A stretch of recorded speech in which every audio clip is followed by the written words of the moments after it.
Baca Pres Koalisi Indonesia Maju, Prabowo Subianto hanya angkat jempol saat ditanya peluang berduet dengan Ganjar Pranowo di Pilpres 2024. Prabowo bilang dengan siapapun oke, selama Indonesia bisa terus maju.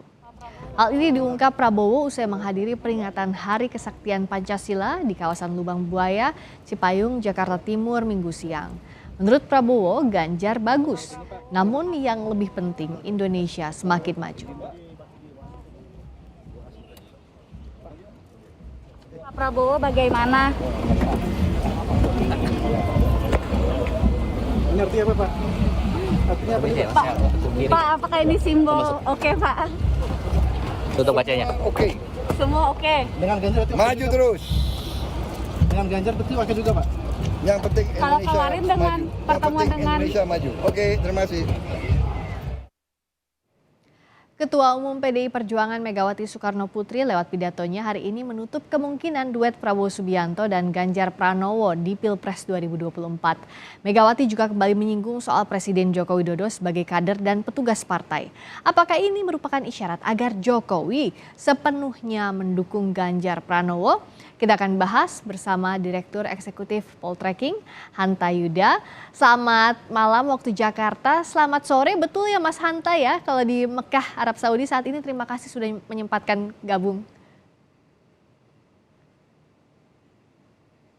Mas Hanta masih di mute, mohon maaf.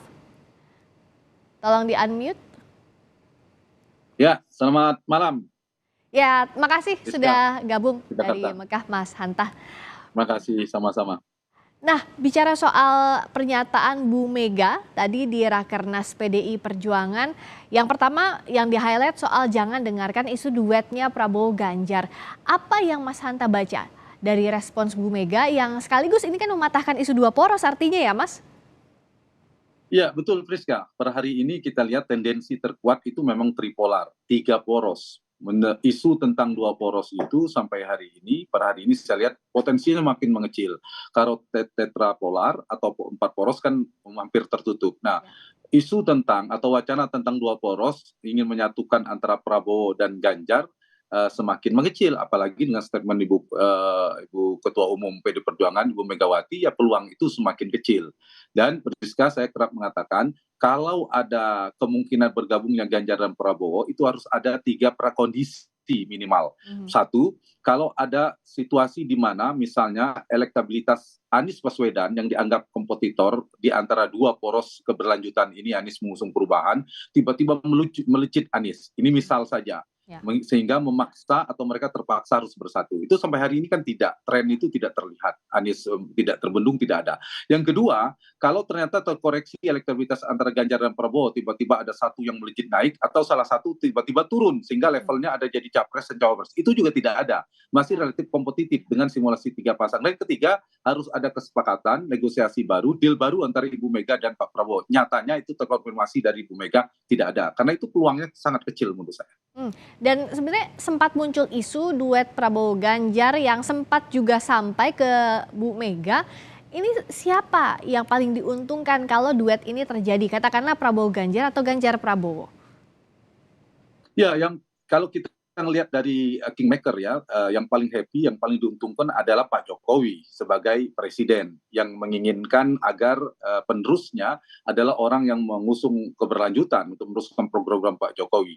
Kenapa itu diperlukan? Ada kepastian yang akan menjadi presiden itu peluang besar menang ya, bertarung 2 kekuatan besar digabungkan itu memiliki potensi menang kuat. Itu kabar baik buat Pak Jokowi dan kubu Pak Jokowi, tapi juga kabar kurang baik buat Pak Anies Baswedan karena menjadi kompetitornya menjadi sangat berat.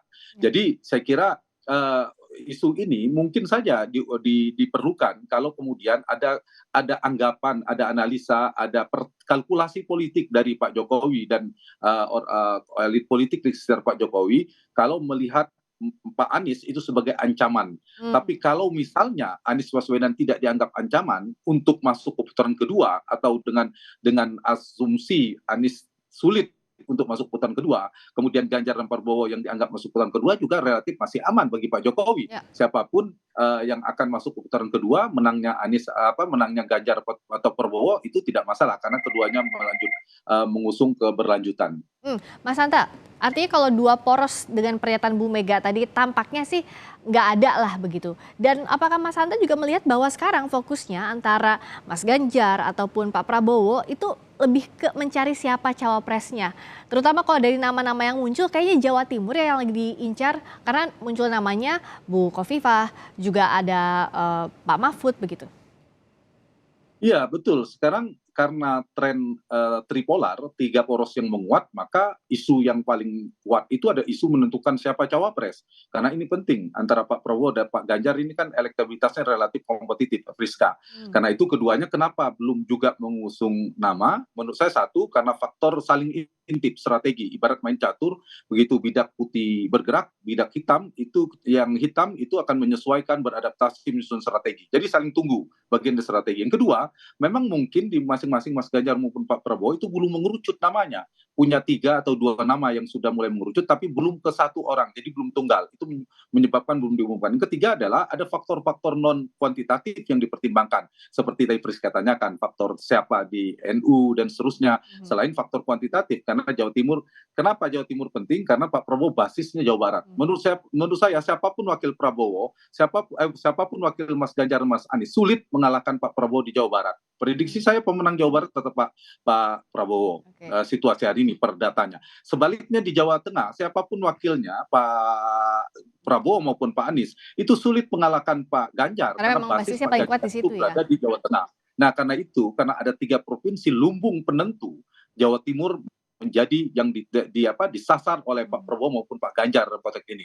Apalagi Pak Anies sudah caimin dari Jawa Timur. Jadi itu yang menyebabkan Jawa Timur menjadi penting. Yang kedua adalah basis NU. Dan ketiga faktor cawapres tadi juga mempertimbangkan faktor-faktor kalau ada non elektoral yang kejutan. Misalnya tiba-tiba Gibran maju jadi cawapres, MK mengabulkan, itu kan harus ditunggu PDIP akan seperti apa sikapnya, siapa yang akan dimunculkan dan seterusnya. Nah, jadi ya, menurut saya faktor kemungkinan mereka akan bersatu makin kecil. Ditambah satu lagi saya tambahkan, antara Pak Prabowo dan Pak Ganjar ini merasa kedua-duanya kelasnya capres. Dari sisi PD Perjuangan merasa partai besar, Pak Prabowo merasa koalisi besar. PD Perjuangan menganggap kedua-duanya kompetitif. Pak Prabowo lebih lagi sudah mengantongi koalisi 45%, Pak Prabowo lebih senior, mantan capres, kalau mau dicawapres. Jadi egonya untuk sama-sama capres lah ya, masing-masing. Ya, sulit. Masing-masing punya ego untuk jadi capres. Baik. Betul, ditambah secara head to head elektabilitasnya Pak Prabowo lebih unggul hampir di semua lembaga survei. Jadi sulit menyatukan, kecuali ya tadi itu dari ada faktor-faktor lain yang tidak terduga ya. Tidak. Iya. Nah, Mas Hanta, yang juga tadi digarisbawahi dari pidatonya Bu Mega, kenapa harus dibahas lagi soal Presiden Jokowi sebagai petugas partai? Kalau dibaca, apakah ini jadi reminder, ultimatum untuk Pak Jokowi bahwa kader ini harus tegak lurus menangkan Ganjar Pranowo yang diusung oleh PDI Perjuangan? Karena momennya juga kan dekat dengan Kaesang yang jadi Ketua Umum PSI, bisa dibaca demikian atau tidak? Atau Gibran yang diisukan masih ditunggu-tunggu untuk jadi bakal cawapres gitu, Mas? Iya, memang itu ya yang diperlukan. PDIP tentu membutuhkan membentuk persepsi publik bahwa Pak Jokowi sepenuhnya totalitas mendukung Mas Ganjar berada di PDI Perjuangan. Karena Pak Jokowi adalah PDI Perjuangan. Tapi nyatanya dalam realitasnya, Friska, dalam persepsi yang berkembang itu kan Pak Jokowi terbelah. Satu sisi antara mendukung Mas Ganjar rekan separtainya dengan Pak Prabowo yang menteri yang sangat dekat dengan Pak Jokowi, sehingga kesan itu tidak bisa ditolak, dihindari di publik. Nah, upaya ini saya kira di pertarungan tinggal 5 bulan ini PDI Perjuangan merasa perlu untuk menarik kesan persepsi itu bahwa Pak Jokowi berada di barisan Ganjar. Nah, ini juga yang kalau bahasa Priska ini ultimatum dan seterusnya. Apalagi tadi Pak Ibu Mega kan teriak ini ada isu ingin memasangkan Prabowo capres, cawapresnya Ganjar Pranowo. Siapa yang mau begini, siapa, kan ada jawabannya tidak jelas. Terakhir bilang ini tidak, kira-kira Ibu Mega bilang tidak semua akan jawab enggak. Ini ini anak buah saya nggak tahu itu diarahkan ke Pak Jokowi Ya. atau bukan ya, yang juga menginginkan menyatukan itu. Nah ini jadi saya kira memang Pak Jokowi diperbutkan dalam konteks ini yang kerap saya analisa karena Pak Jokowi punya efek elektoral karena approval ratingnya masih tinggi, Friska, karena basis pemilihnya juga masih lumayan tinggi dan itu diperbutkan. Beda kalau Pak Jokowi 40-50% tingkat kepuasannya, tapi kan 70-80 karena itu diperbutkan oleh dua Ganjar dan Prabowo yang mengusung Apa keberlanjutan karena dibaca kedua. kayak gini Mas Hanta sebagai kader kok kayaknya Ya. belum mengarahkan dukungan, tapi bahasa yang dipublikkan masih ojo ke susu begitu. Artinya belum mengarahkan ke siapapun. Apakah karena posisinya sebagai presiden juga tidak mungkin mengarahkan dukungan sejak saat ini? Iya, tentu itu secara beliau sebagai kepala negara, kepala pemerintahan tidak etis memang secara terang benderang. Satu sisi itu. Sisi yang lain juga kita tahu gaya komunikasi politik Pak Jokowi, personalitinya juga jangan diharapkan Pak Jokowi akan menyampaikan bahasa secara terang, belak-belakan, Priska.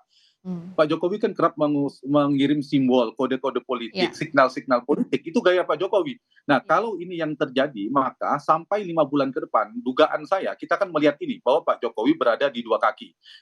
Berada di PDI Perjuangan, tapi sebenarnya juga mengusung kedekatan dengan Pak Prabowo, kerap bersama, apalagi misalnya, kalau kemudian PSI yang ketua umum sekarang Kaisang, mendukung Pak Prabowo, itu semakin tidak separuh lagi, sudah kecenderungan kuat ke Pak Prabowo. Apalagi kalau ditambah Mas Gibran. Nah beda, kalau Mas Gibran jadi cawapresnya Prabowo, itu udah lain cerita. Saya kira tidak terkesan dua kaki lagi. Pasti kesan publik badan Pak Jokowi sepenuhnya totalitas berada di Prabowo. Tapi kalau misalnya asumsinya wakilnya Pak Prabowo adalah Pak Erick Thohir atau siapa, kemudian wakilnya Ganjar Pranowo siapa, maka kesan Pak Jokowi terbelah atau mendukung di antara dua calon ini akan semakin terus terjadi ya.